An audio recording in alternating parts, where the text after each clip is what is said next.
सेटलच्या या भूतापासून कायमचं निर्भय दे. ऐकतोयस ना? सेटलच्या या भूतापासून कायमचं निर्भय दे, नाहीतर मला माझं ते बालपणीचं वय दे. हो तेच वय जेव्हा शक्तिमान लागायचं. हो तेच वय जेव्हा शक्तिमान लागायचं. माझी झोप जेवण सगळं आई बाबांनी बघायचं. एकदा मला लहान तर कर त्या पेरूच्या झाडावर चढू दे. एकदा मला लहान तर कर त्या पेरूच्या झाडावर चढू दे. अर्जुनाची गोष्ट ऐकत आजोबांजवळ पडू दे.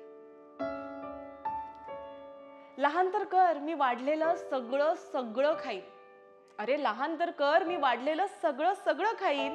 मित्राकडे जाईन अभ्यासाला आणि अभ्यासच करून येईन. मला नव्हतं वाटलं देवा तू असा खेळ करशील. मला नव्हतं वाटलं देवा तू असा खेळ करशील. वाढत्या वयाच्या आकाराची संकट सुद्धा भरशील. मोठं करतो तो आम्हाला अन खेळ पाहत बसतो. मोठं करतो तो आम्हाला अन खेळ पाहत बसतो. खरे सेटल आपण तर आपल्या लहानपणीच असतो. खरे सेटल आपण आपल्या लहानपणीच असतो.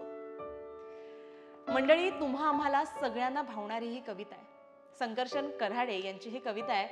खरं तर आपण आपल्या धकाधकीच्या जीवनामध्ये इतके बिझी झालेलो असतो की कुठेतरी त्या बालपणीच्या आठवणी आठवून चेहऱ्यावर हसू आणि डोळ्यामध्ये हसू येतात. त्या अनेक मुमेंट्स आठवतात जे आपल्याला आजही नॉस्टॅल्जिक करतात.